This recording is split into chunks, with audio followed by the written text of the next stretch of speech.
est-ce que les ESN sont voués à mourir, sont voués à disparaître? Nous voyons apparaître sur la toile pas mal de consultants en freelance qui prédisent déjà la fin du modèle des sociétés de services, notamment dans le numérique. Et dans cet épisode, je vais vous expliquer effectivement sur quoi repose le business des ESN et ensuite, je vous expliquerai et je vous donnerai ma vision des choses sur la pérennité des activités des ESN par rapport à la prolifération des freelances. Pour ceux qui ne me connaissent pas, je suis Diran Tafen, formateur et consultant passionné dans le domaine du cloud et du DevOps. Donc si c'est la première fois que vous écoutez une de nos productions, n'hésitez pas à vous abonner, ça fait plaisir et ça encourage. Alors pour la petite histoire, la plupart des personnes qui travaillent dans l'informatique passent par ce qu'on appelle des sociétés de services, des ESN, qui vont les embaucher en CDI et ensuite les proposer à des clients. Globalement, l'ESN va gagner des contrats avec des clients finaux, comme par exemple Carrefour, SNCF, etc., pour la sous-traitance de la gestion de leur système d'information. En gros, lorsque vous êtes en CDI en ESN, vous ne touchez que, là c'est bien sûr en grosse maille, 25% de ce que vous avez travaillé. Ça veut dire que si on paye par exemple à votre ESN 10 000 €, grosso modo, vous ne recevrez dans votre compte que 2 500 €. En gros, c'est vraiment un calcul où j'ai légué pas mal de choses. Alors pourquoi? Parce qu'effectivement, l'entreprise doit se rémunérer, il faut ensuite qu'on vous prenne une assurance. Bref, il y a pas mal de choses. Mais il y a une grande partie qui part quand même dans des frais de gestion de l'ESN. L'entrepreneuriat ayant évolué et les canaux étant ouverts, beaucoup de consultants se sont donc vus offert la possibilité de devenir freelance ou alors passer en portage salarial. Donc, beaucoup de personnes qui ont certaines qualifications dans le domaine de l'IT, mais du coup démissionnent et se mettent en effet en freelance. Et on voit cette tendance, notamment de personnes sur LinkedIn qui vantent les mérites du freelancing. Mais ce qui est important de comprendre également, c'est que en réalité, il y a trop peu de personnes qui se lancent en freelance par rapport aux diplômés d'informatique. Il y a des personnes qui ne sont pas du tout intéressées par le système de freelancing.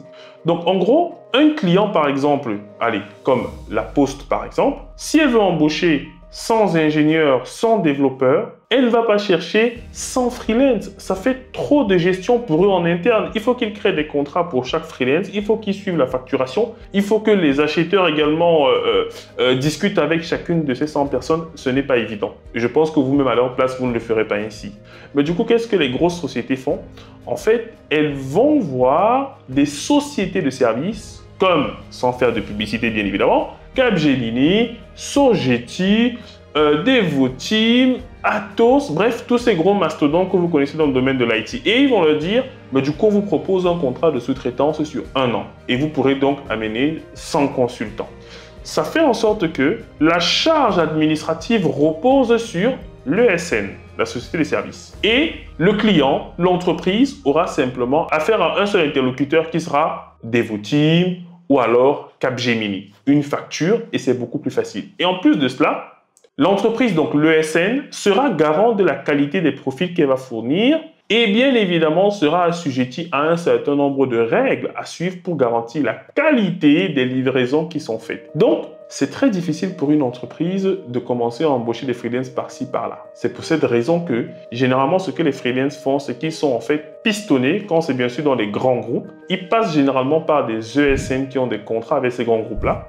Ou alors, quand ce sont des startups, ben du coup, les startups peuvent directement embaucher un freelance et généralement, c'est une personne qui a une lourde compétence. Vraiment très pointue, du coup, on le prend directement en freelance. Donc, la personne travaille en direct. Donc, pour moi, le modèle des ESN a encore de très très longues années devant elle, notamment parce que les ESN ont la lourde responsabilité d'assurer la qualité des livraisons, d'assurer la cohérence de leur équipe et surtout de porter le chapeau en cas de problème. Imaginez qu'une entreprise embauche 100 freelance. Ça va être très compliqué s'il y a un problème de livraison, si par exemple un freelance part du projet, comment est-ce qu'on fait pour le remplacer? S'il dit qu'il ne partage pas son savoir avec les autres freelance, comment est-ce que ça se passe?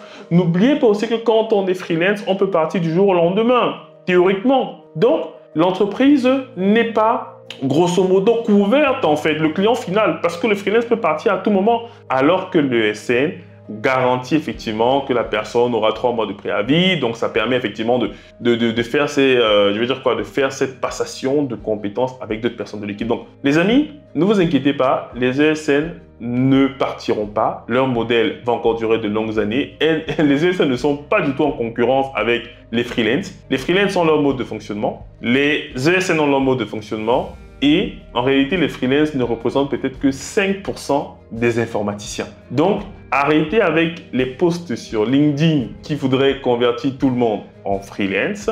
Et pour les profils juniors, je leur recommande de partir en ESN parce que l'ESN a la capacité de vous insérer rapidement dans un projet pour que vous preniez la main et après vous pourrez voler de vos propres ailes. Donc, gardez bien ces éléments-là à l'esprit. Laissez-moi vos avis en commentaire, mais je reprécise encore, les profils juniors, je leur recommande les ESN et pour les profils beaucoup plus avancés, si vous aimez l'aventure, n'hésitez pas à vous lancer en freelance. C'était Diran Tafen, votre formateur passionné et je vous réitère encore le plaisir que j'ai pris à enregistrer cet épisode et je vous dis à très vite sur nos réseaux. N'oubliez pas de vous abonner, de nous laisser vos avis en commentaire et je vous dis à très vite.